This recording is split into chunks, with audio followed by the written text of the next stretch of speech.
mungkin menjadi misalnya free fight liberalism atau homo homini lupus, ya, survival of the fittest, siapa yang kuat dia yang menang, karena kita diikat oleh etika dan tentu saja hukum. Ya, saudara sekalian, itu saja ya, tidak terasa 16 menit. Yang penting tetap di channel ini, karena di channel ini Anda akan dirayu, ditipu, dibaperin, dicecar, diober pula di jalur khusus. Karena channel ini adalah channel yang mengancam, memeras, dan membenci.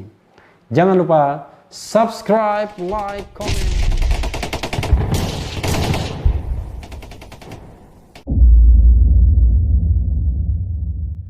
Assalamualaikum warahmatullahi wabarakatuh, Sobat RH sekalian. Jumpa lagi kita di channel yang keren ini, Keren Cadas. Kali ini saya akan membacakan soal masih terkait dengan KLB, ya. Kongres luar biasa, ya. Memang kongres ini luar biasa karena men-take over kepemimpinan suatu partai oleh orang yang bukan anggota partai, even ya, bukan anggota partai. Tapi di sini Mahfud MD sebagai Menko Polhukam, Menteri Koordinator Politik Hukum dan Keamanan, mengatakan bahwa KLB Demokrat urusan internal, ya. Coba kita bacakan sebagaimana dilansir oleh Satu Indonesia News Network, jaringan berita Indonesia, ya, di mana saya menjadi dewan redaksinya. Ini jaringan berita yang baru, ya, yang mewadahi tidak hanya jaringan berita itu sendiri, tapi juga para YouTuber seperti saya, ya. Jadi ada kerjasama, ya, untuk saling mengutip berita atau memuat berita. Nah, saya ingin membacakan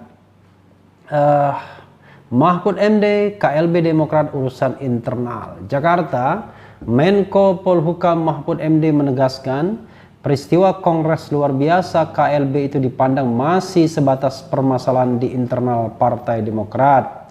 Pemerintah tidak dapat melakukan intervensi ke dalam Partai Demokrat meski hasil KLB menetapkan Kepala Kantor Staf Kepresidenan Muldoko sebagai Ketua Umum Demokrat.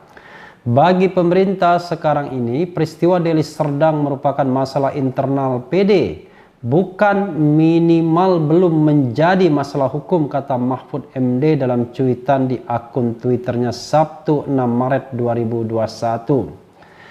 Menurut Mahfud, pemerintah tidak bisa melarang atau bila suatu partai akan menggelar KLB, termasuk dalam hal KLB Partai Demokrat di Deli Serdang yang dinilai sejumlah kalangan abal-abal. Mahfud MD memberi pendapat demikian karena hasil KLB belum didaftarkan secara resmi ke pemerintah atau dalam hal ini Kementerian Hukum dan HAM. Sebab belum ada laporan atau permintaan legalitas hukum baru kepada pemerintah dari Partai Demokrat. Pemerintah sekarang hanya menangani sudut keamanan, bukan legalitas partai, tegasnya.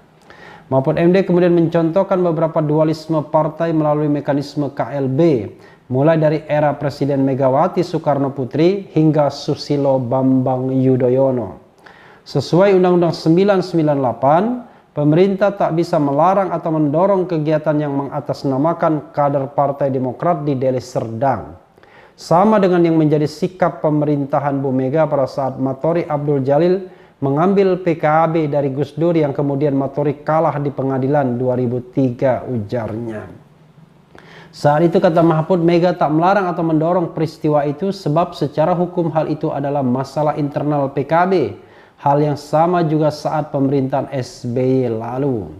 Pak SBY ketika 2008 tidak melakukan pelarangan saat ada PKB versi Parung Gus Dur dan versi Ancol Caimin, alasannya itu urusan internal parpol, ujarnya.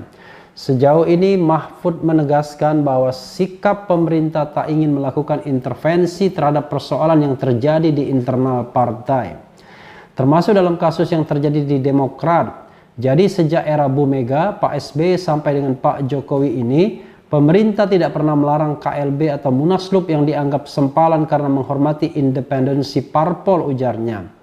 Resikonya pemerintah dituding cuci tangan, tapi kalau melarang atau mendorong bisa dituding intervensi, memecah belah, kata Mahfud. Ya, sobat era sekalian ya, memang berat ya sama Prof. Mahfud MD, karena kita tahu beliau adalah seorang profesor hukum ya, yang mengerti betul ya bagaimana cara berbicara, bagaimana cara mengemukakan pendapat yang kira-kira tentu saja aman bagi sana, aman bagi sini ya. Saya ingat ya, waktu pernah saya diinterview oleh waktu itu Metro TV ya, di long time ago ya, that television waktu itu ada acara, kalau tidak salah hostnya Anies Baswedan waktu itu ya, tamunya saya dan Prof. Mahfud MD bicara mengenai ya, macam-macam, tapi kalau tidak salah pilkada atau apa ya. Lalu pada waktu itu Mahfud MD mengatakan, saya ini hakim ya, saya punya alasan untuk mengatakan bahwa itu menang, ada alasannya, mengatakan salah ada alasannya, atau kalah ya. Nah, saya ingin mengingatkan kata-kata itu ya, artinya tinggal tergantung sudut pandangnya ya. Jadi kalau kita sudut pandang yang mengatakan pemerintah tidak ingin intervensi, bagus sudut pandang seperti itu. Tapi kalau pemerintah intervensi pun bagus juga. Sebenarnya kan tergantung intervensinya. Kalau intervensi untuk kebaikan ya is okay. Sebagai contoh saya katakan misalnya dalam kasus Novel Baswedan ya. Kalau pemerintah tidak mau intervensi, ya begitulah penegakan hukumnya. Tapi kalau intervensi untuk kebaikan, is okay. Sama seperti misalnya peristiwa penembakan Laskar FPI. Bagaimana mungkin yang ditersangkakan 6 mayat? Berarti kan sudah melalui proses penyidikan kan, sampai pada kesimpulan penersangkaan. Sementara yang melakukan penembakan paling tidak 4 orang, terhadap 4 orang Laskar FPI tidak dijadikan tersangka hingga saat ini. Bahkan baru terbit laporan polisi saja, LP. Padahal kan bisa seiring kan penyidikan itu. Kurang lebih peristiwanya kan sama. Satu peristiwa, bukan sama, satu peristiwa. Sebenarnya kan tidak ada halangan. Nah, karena itu pemerintahan Presiden Jokowi perlu mengintervensi ini, karena sepertinya ada keengganan aparat penegak hukum untuk membongkar masalah ini seterang-terangnya, setransparan-transparannya. Ya entahlah kalau Presiden Jokowi juga tidak ingin ya, atau misalnya ada spekulasi macam-macam soal keterlibatan dan lain sebagainya. Tetapi yang jelas adalah ada moral obligation ya bagi pemerintah untuk meluruskan hukum, menegakkan demokrasi, keadilan dan konstitusi tentunya. Lalu apa yang salah dalam masalah Partai Demokrat ini? KLB-nya sama sekali tidak salah dari kacamata intervensi tadi. Tentu pemerintah tidak boleh mendorong dan melarang KLB. Pemerintah hanya concern soal prokesnya, protokol kesehatannya. Jangan lupa ya, KSP Muldoko ketika datang fotonya terlihat betul tidak ada jarak ya ketika disambut massa. Tidak dipersoalkan, fortunately tidak dipersoalkan ya, tidak seperti yang ono yang sono ya. Nah, tetapi kalau melihatnya dari kacamata KLB, yes, tidak boleh intervensi. Tetapi keterlibatan seorang Muldoko, baik secara diam-diam maupun terang-terangan dalam men-take over Partai Demokrat, itulah urusan pemerintah. Kenapa? Karena dia adalah pejabat pemerintahan, bahkan ring satu istana yang harusnya memberikan contoh. Tidak hanya contoh, tapi juga bagaimana menjamin adanya demokrasi, penghormatan terhadap demokrasi, hak asasi, konstitusi, kebenaran, nilai-nilai kebenaran, keadilan, dan lain sebagainya. Jadi bagaimana mungkin pemerintah mengatakan tidak mau intervensi, tetapi at the same time itu membiarkan misalnya KSP Muldoko melakukan hostile takeover terhadap Partai Demokrat ya, yang tentu saja di luar nalar atau akal sehat. Jadi apa intervensinya? KLB biarkan, tapi pemerintah ya harus menekan Muldoko untuk tidak menerima hal seperti itu. Karena justru kalau dia menerima jabatan sebagai ketua umum Partai Demokrat, makin menunjukkan ada intervensi istana secara diam-diam, bahkan secara terang-terangan. Jadi kalau Presiden Jokowi mau bersikap tegas, ya dia peringatkan Muldoko menolak jabatan itu, atau kalaupun tetap menerima konsekuensinya berhenti sebagai kepala KSP karena sudah melakukan tindakan yang tidak terpuji.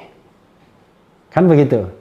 Jadi yang dikatakan Prof. Mahfud tidak salah, tidak intervensi urusan KLB-nya, tapi urusan Muldoko-nya adalah urusan pemerintahan Presiden Jokowi, karena Muldoko adalah pembantu anak buah langsung Presiden Jokowi, Joko Widodo. Saya kira clear ya.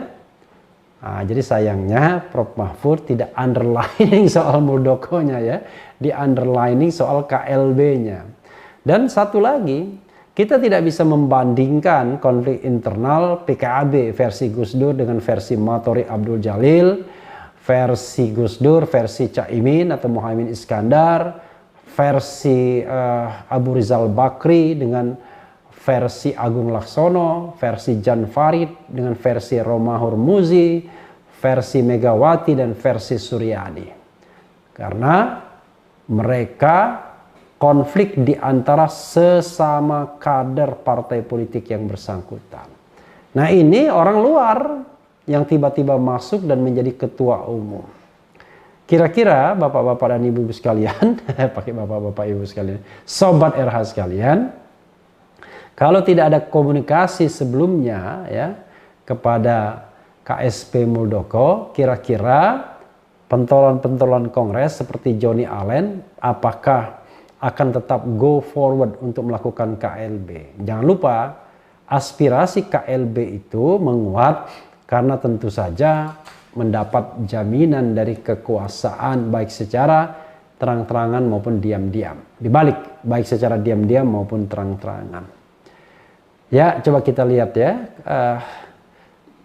komentar sobat RH sekalian sebelum saya mengakhiri video ini ya. Coba lihat. Ini ya. Lumayan yang nonton 1,4 ya watching. Coba kita lihat.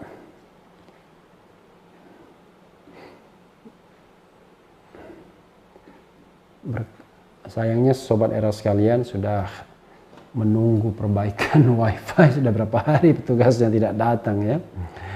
Jadi memang agak berat ya kalau kita bersilat lidah dengan Prof. Mahfud MD karena dia tahu betul mana yang harus disajikan, mana yang tidak perlu disajikan dalam perdebatan hukum ya. Jadi sekali lagi memang tidak ada urusan pemerintah dengan KLB-nya, tapi urusan pemerintahan Presiden Jokowi, terutama Presiden Jokowi-nya dengan perilaku KSP-nya Muldoko ya. Wah ini ya. Apakah salah satu tugas KSP adalah merebut partai orang lain? Adakah mekanismenya? Siapakah yang berhak mengeluarkan perintahnya? Bung Rafli, nama saya Refli bukan Rafli ya. Rafli itu mantan suaminya Tamara Blazinski ya. Bung Refli pas jadi Kemenkumham. Pasti tidak pas karena Kemenkumham itu adalah Kementerian Hukum dan HAM ya, lembaga ya.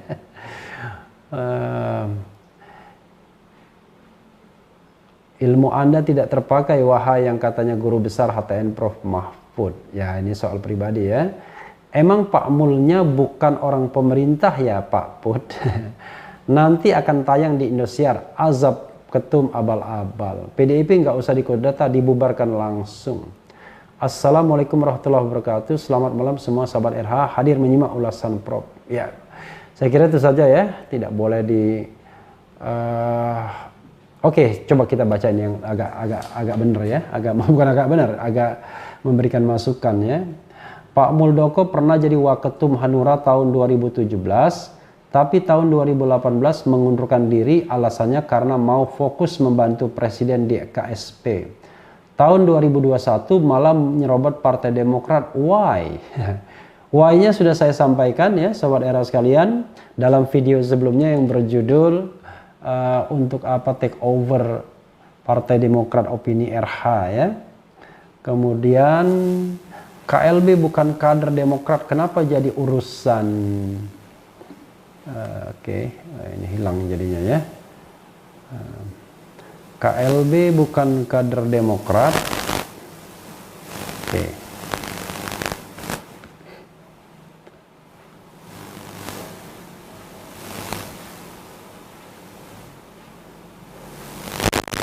Ternyata Bung Refli penggemar Tamara Blazinski, ngehaha.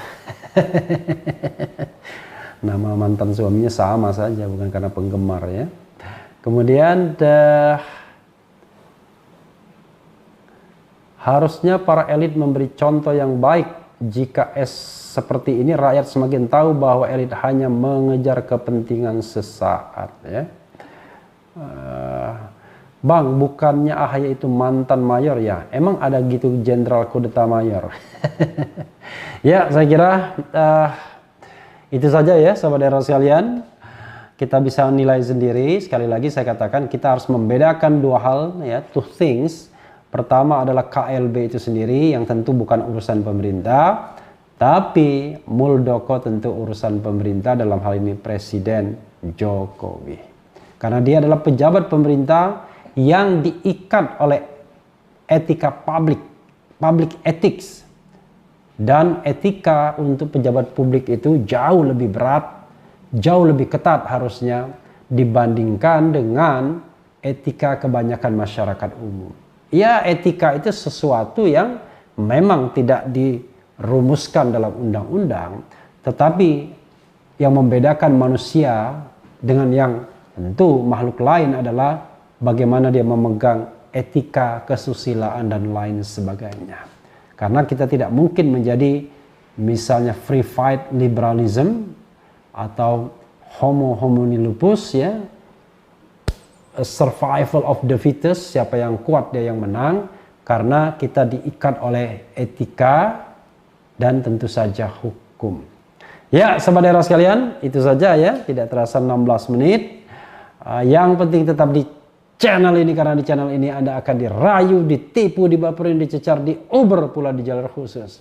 Karena channel ini adalah channel yang mengancam, memeras, dan membenci. Jangan lupa subscribe, like, comment, and share. Cia.